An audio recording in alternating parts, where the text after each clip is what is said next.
Hello and welcome to our bedtime story. And tonight we have Monty and the Slobbernossurus.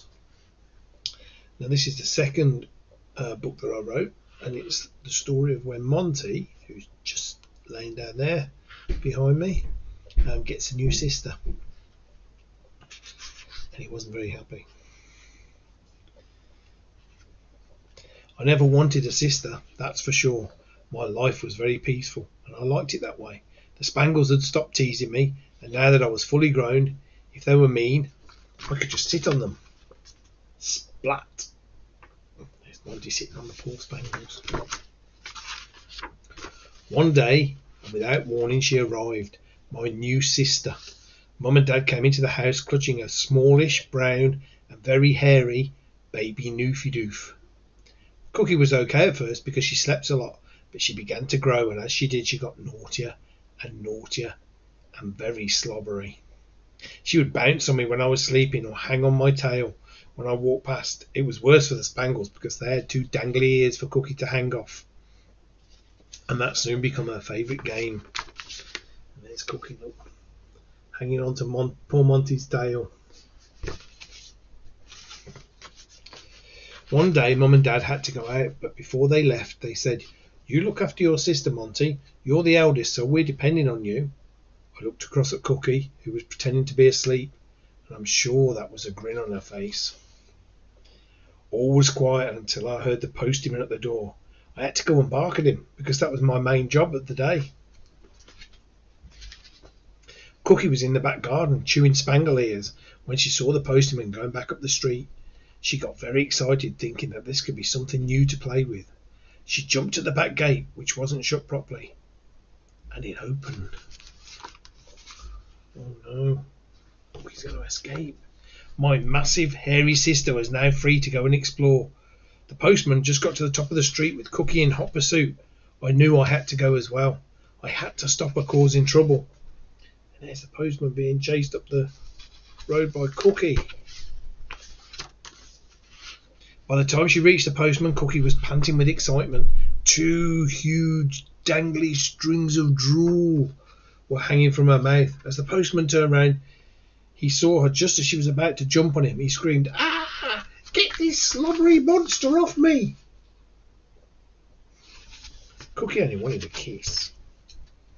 Cookie saw the postman and thought he'd like to play. Big kisses made of sticky drool is the Noofy Doofy way. As she pinned him down to love him, it made him curse and cuss.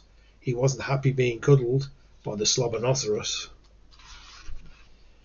Well, a French poodle called Maurice was out for a walk when he saw what was happening and heard a human scream, "Ah, a Slobbernossurus!" Maurice's hearing wasn't too good. Not knowing what one of these creatures was, he stopped and looked, but then it spotted him and began to run towards him. Look at Cookie's very slobbery. When I got round the corner, Cookie was already giving Maurice kisses. All I could hear was, "Please don't eat me! Save me from the Slobbernossurus!" Poor Maurice saw the Slobbernossurus running up the street. He thought he was a tasty snack the beast would like to eat. He couldn't get away. There was nothing he could do. But he didn't get devoured. He just got covered in her goo. Poor Maurice.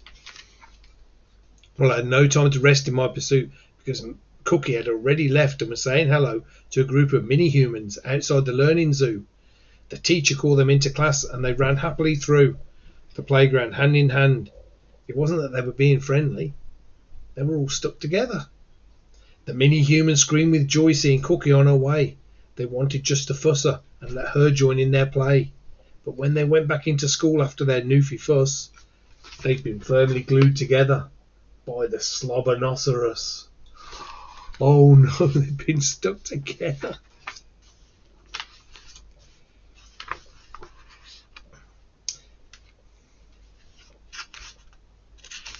Well, further on our adventure, and as I went round the corner, Cookie stopped for a rest. This is my chance to catch up, I thought. As Cookie stopped on the tree-lined path, Stan the squirrel was on his way back to his dray with the nuts he'd collected. They didn't spot each other. Then Cookie suddenly, who was really panting now with all this excitement, gave a massive shake to try and get rid of the drool hanging almost to the floor. Unluckily for Stan, He saw the flying Newfie too late. Cookie carried on with her exploring, unaware of what she had done. By the time I got there, all I saw was Stan chattering angrily and hanging from a branch. Poor Stan. Stan never thought today would come to such a sticky end. This Slobbernossurus was dangerous. It was no squirrel's friend. He didn't see the Newfie as Cookie made it sail, but it left him hanging upside down, suspended by his tail. Poor Stan. By this time, Cookie was starting to get hungry and thought it was time to head home, so she headed back to cross the main road. As she got nearer to the school, she saw a human dressed all over in bright yellow and waving a big metal lollipop in her hand. The lady was looking the other way, so Cookie thought it'd be fun to surprise her. She leapt on the lady from behind and her big paws went round her neck. Thinking she was being attacked by a bear, the lady screamed and the lollipop flew into the air. Look, there's Cookie giving her a big cuddle. Ah!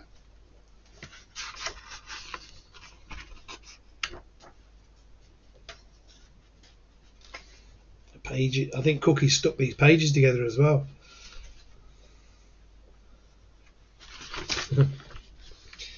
I watched from a distance as the sign stuck in the road and all the cars came to a halt.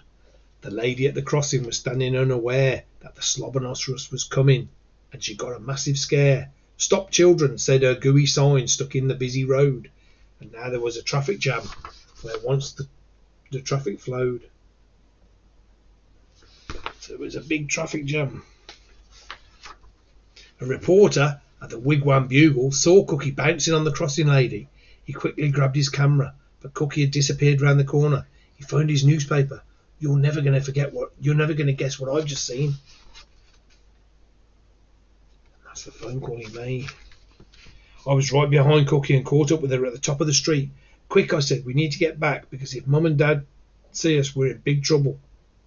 With that, we both ran as fast as we could towards the house. I kept looking nervously over my shoulder. We got back into the house just as Mum and Dad pulled up in the car. Funnily enough, they'd been delayed by a big traffic jam. When they came into the house, they found us both lying calmly in the hall. "Good dog," said Dad. "Having a nice quiet day?" There's Monty and Cookie asleep, pretending that they'd not been anywhere.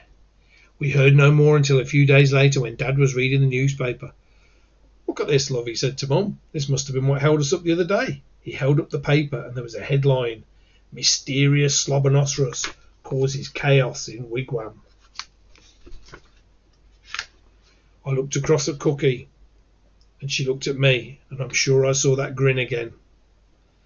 There was panic in the town. There was talk about a creature. It had drooling fangs and orange legs. The paper did a feature. No one ever worked it out. Nobody knew but us. And we still keep the secret of the Slobbernossurus. And that's the story of how Monty got a new sister, went on an adventure and found the Slobbernossurus. So I hope you enjoyed that, and we'll see you very soon.